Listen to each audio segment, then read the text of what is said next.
Hello साथियों, स्वागत है आप सभी का हमारे यूट्यूब चैनल पर। जैसा कि हम आज एक बुक जो है स्टडी पढ़ के आपके सामने प्रस्तुत करने जा रहा हूँ, जिस पुस्तक का नाम है बच्चों के लिए अर्थशास्त्र, मार्क्स की पूंजी पर आधारित पाठ, जिसकी लेखिका हैं रंगनायकम्मा, जो कि तेलुगु भाषी हैं, तथा इसका अंग्रेजी में अनुवाद किया गया है। जो अनुवादकर्ता इसमें हैं आर उदय कुमार, बी.एस. रवि और बी.आर. बापूजी, तथा अंग्रेजी से हिंदी में अनुवाद करता है प्रशांत राही। साथियों, हम जैसे अभी आपको बता दें कि यह प्रकाशन जो तेलुगु भाषा में है वह 2009 में प्रकाशित हुआ था, और उसके बाद इसको हिंदी में जो प्रशांत राही जी हैं वो 2015 में प्रकाशित किए हैं। तो हम इसकी बात करते हैं अगर तो इसमें कुल 95 पाठ हैं। तो जैसा कि हम इसमें बता दें आपको कि इसमें जो हमारी लेखिका हैं रंगनायकम्मा जी, उन्होंने इसमें क्या कहा है, उन्होंने किस लिए इसका कैसे स्टार्टिंग की है। तो शुरुआत करते हैं। तो लेखिका कहती हैं, मैंने यह पुस्तक सिर्फ बच्चों के लिए लिखना शुरू किया था, कक्षा 7, 8 से लेकर 10 तक के बच्चों के लिए। छोटी उम्र से ही बच्चों की ज़रूरत होती है खेल कूद, गीत, कहानियाँ और भी बहुत सारी चीज़ें। कहानियों में कल्पना की उड़ानें और अंधविश्वास रचा हो, तो भी साथ ही साथ बच्चों को कोई वैज्ञानिक बातें भी मिल जानी चाहिए। विज्ञान वह ज्ञान है जो कुदरत के बारे में जिसमें हमारा अस्तित्व है, और समाज के बारे में जिसमें हम जीते हैं, सच्ची बातों का प्रमाण सहित खुलासा करता हो। बच्चे तो मासूम होते हैं, घर में बड़े बुजुर्गों जो उन्हें बताते हैं और जो स्कूल में बताया जाता है, उसी को वे सीख लेते हैं और उसी पर भरोसा कर लेते हैं। बड़े लोग जिन्हें वही अपने बड़ों से सीखा है, वे बच्चों को वही सिखाते हैं जो उन्हें सिखाया गया हो। बच्चे हों या बड़े, सोचना तभी शुरू करते हैं जब वैज्ञानिक ज्ञान हासिल हो। कुदरत से वास्ता रखने वाले विज्ञान के सारे पहलू सीखने की इतनी ज़रूरत नहीं। चिकित्सा विज्ञान को हर कोई पूरी तरह सीख ले, यह जरूरी नहीं। शारीरिक शुचिता की नित्य क्रिया के रूप में रोज रोज लागू की जाने वाली बुनियादी बातें मालूम हो तो काफ़ी हो जाता है। जब कोई तकलीफ हो तो डॉक्टर हमारी बीमारियों की देख रेख कर लेते हैं। हर किसी को उतने मेडिकल ज्ञान की ज़रूरत नहीं होती जितना डॉक्टरों को। यही बात काफ़ी सारे प्राकृतिक विज्ञानों पर लागू भी होती है, लेकिन यह बात उस विज्ञान पर लागू नहीं होती जो हमें अपने इस समाज के बारे में शिक्षित करता हो। हम इंसान हैं, पशु नहीं। पशु जन्म लेते हैं तो एक दिन जिस तरह जन्म लिया उसी तरह मर जाते हैं। उन्हें किसी तरह के विज्ञान या ज्ञान की ज़रूरत नहीं होती। मगर इंसानों को इंसानी रिश्तों के बारे में जानने की ज़रूरत होती है। अर्थशास्त्र इंसानों के बीच के रिश्तों और उनके जीने के तरीक़ों को सिखाता है।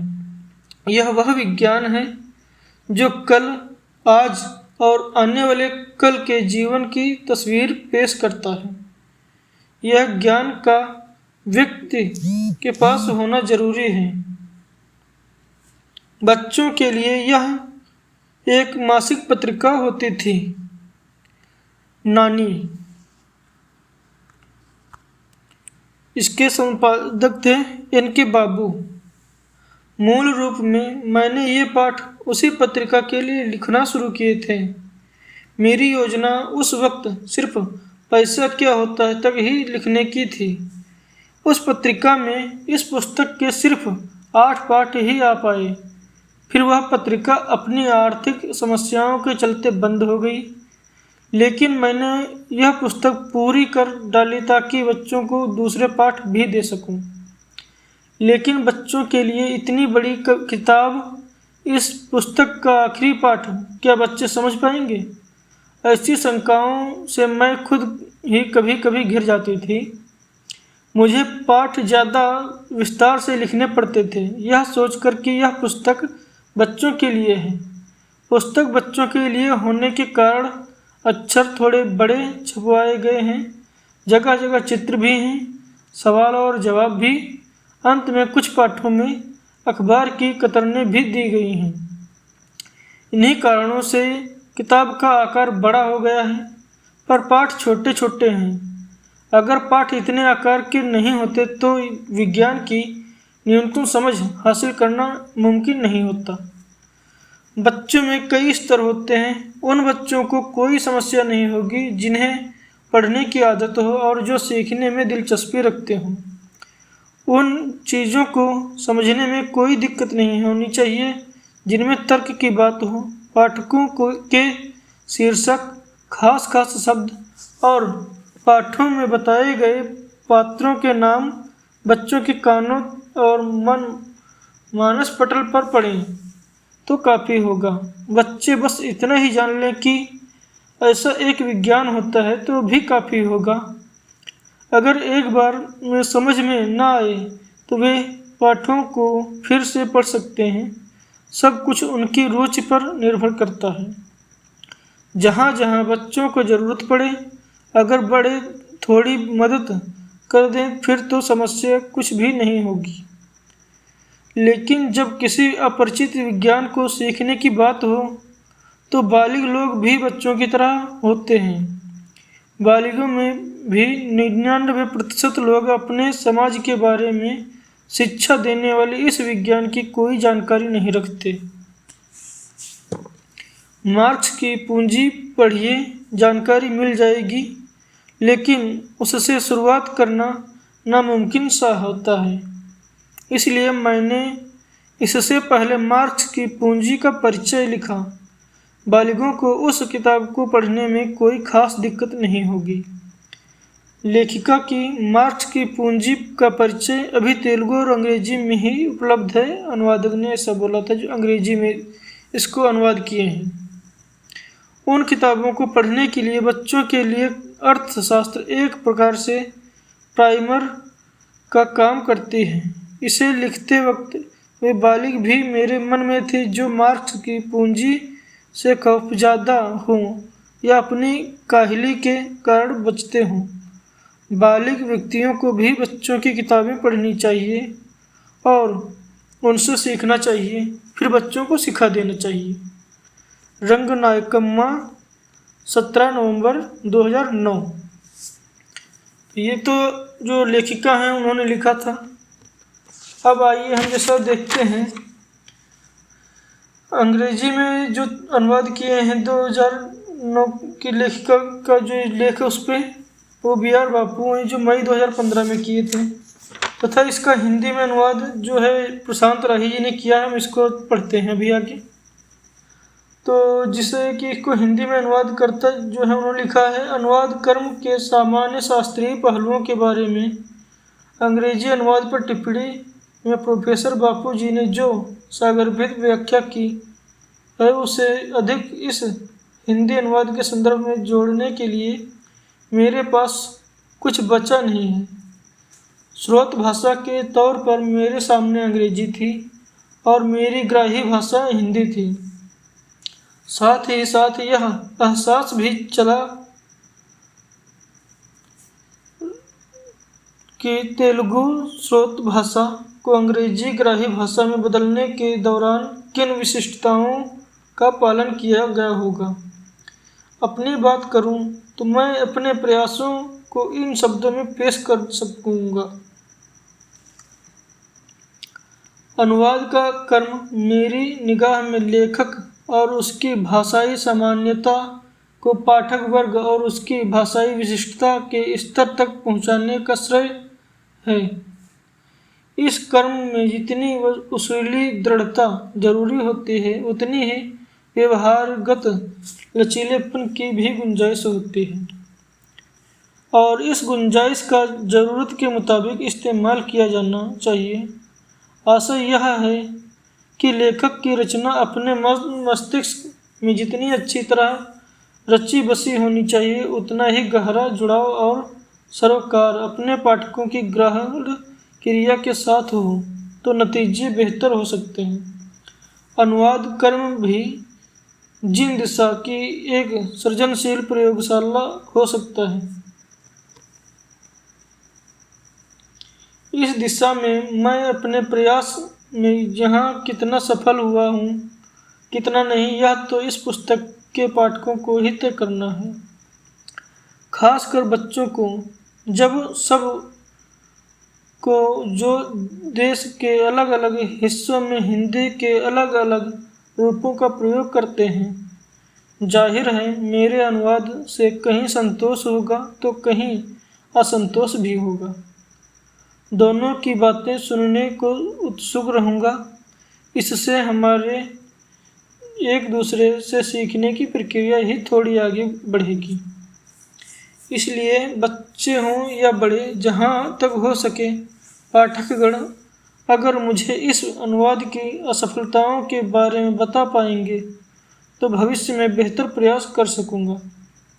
मैं इस पुस्तक के अनुवाद का काम कुछ सहबंदियों के साथ स्वाध्याय के तौर पर शुरू किया था।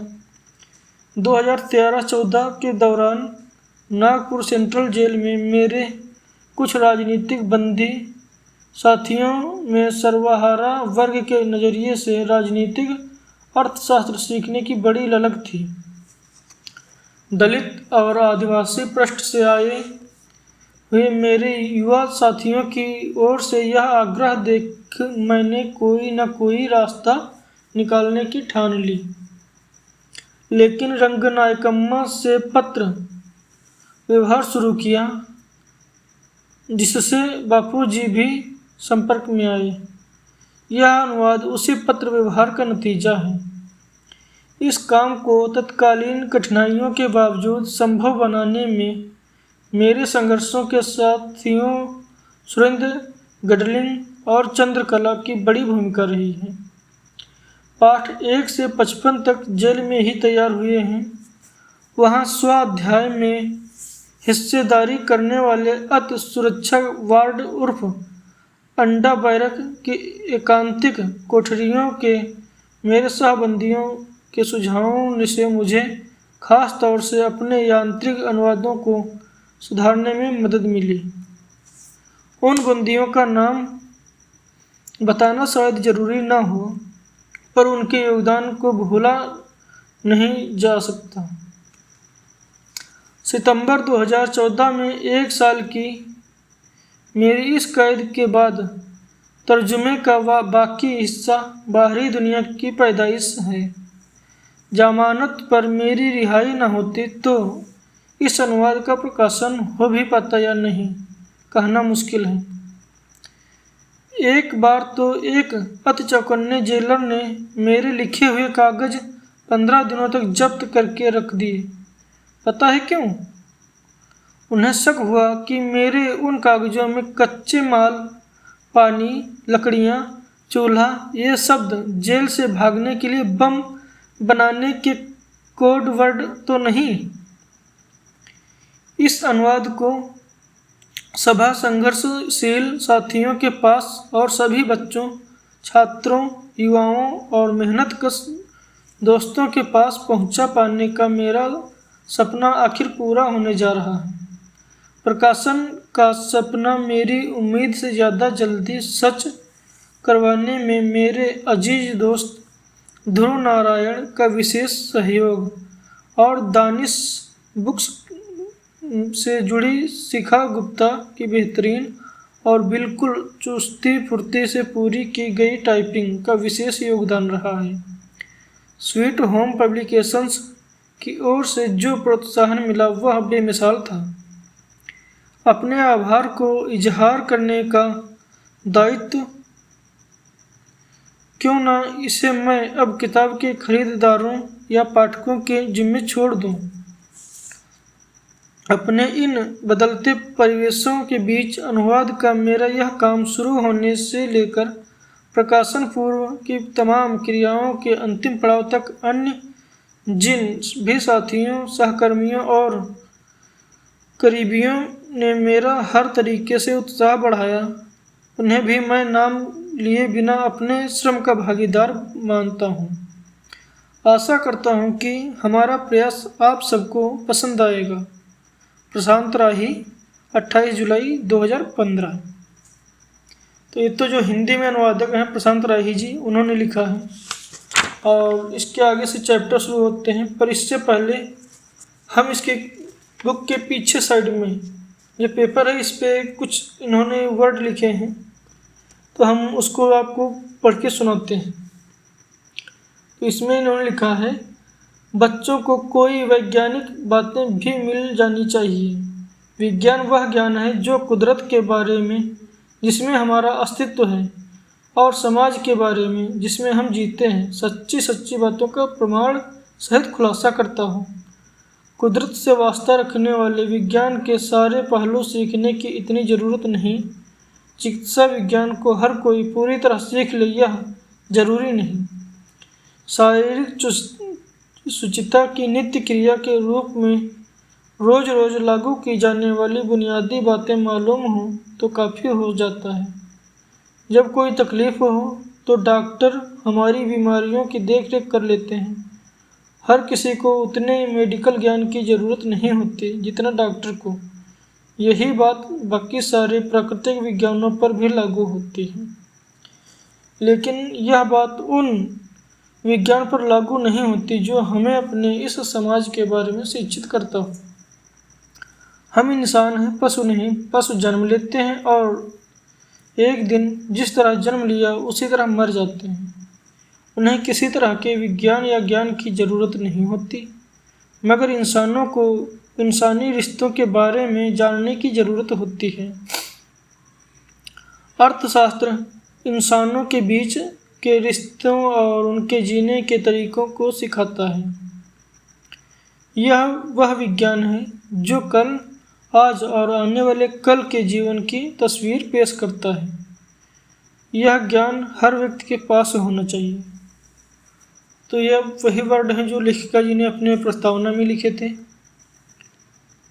तो साथियों, अब हम आपको बता दें कि जैसे अब इसके चैप्टर हम शुरू करेंगे, जिसमें लेखिका जी ने खुद बताया है कि इसमें अखबारों की जो कतरन हैं और इसमें सवाल जवाब हैं और साथ में जो चित्र हैं, इसकी वजह से किताब मोटी हो गई है, पर इसके चैप्टर छोटे छोटे हैं और इन्होंने इसको थोड़ा प्रभावी ढंग से लिखा, इसलिए जो है थोड़ा और हमें लग रहा है कि बड़े लग रहे हैं, पर ज़्यादा नहीं हैं। तो हम आपको बता दें कि इसका हम चैप्टर शुरू करेंगे अगले पार्ट में, और इसका जो पहला पार्ट है उसमें सिर्फ सवाल हैं। तो हम पाठ को पढ़ेंगे और आपको जो है सवाल बताएंगे। ये कॉमन शब्द हैं, यानी सवाल हैं जो आप कमेंट में हमें बताएंगे, और उसके बाद हम आगे चैप्टर पढ़ेंगे और उनके सवाल जो है हम आपको बोला करेंगे और आप उनके जवाब दिया करेंगे, और फिर उसके बाद हम उन सवालों को बताएंगे कि उनका सही जवाब क्या है, और आप बताएंगे कमेंट में कि आपने सही जवाब दिया था या फिर गलत हुआ है। यदि गलत हुआ है तो आप सीखने की प्रयास करें और हमारे साथ जुड़े रहें और इस पूरी किताब को अच्छे से सुनें, क्योंकि अर्थशास्त्र सिर्फ एक विज्ञान नहीं है, यह हमारे व्यवहारिक जीवन का अभिन्न अंग है। और जैसा कि हमारी भाषा से आपको पता चल रहा होगा कि यह हमारी पहली ऑडियो रिकॉर्डिंग है, तो इसमें जो भी गलती हुई है माफ़ी चाहूँगा, और आप हमारा साथ देते रहिए और इसको कंप्लीट होने तक आप अपना साथ बनाए रखें हमारे ऊपर, और चैनल को जितना हो सके सपोर्ट करें, सब्सक्राइब करें, लाइक करें और जितना हो सके शेयर करें, क्योंकि हमारी जो भाषा हो सकता है इतनी अच्छी ना हो, पर जो इसमें ज्ञान दिया गया है वो बहुत महत्वपूर्ण है। इसलिए भाषा नहीं, ज्ञान की वजह से आपसे हमारा अनुरोध है तहे दिल से कि इसको सुने। जो गलतियां हैं उन्हें इग्नोर करें, जो इसका मैसेज है किताब का उसको स्वीकार करें। धन्यवाद।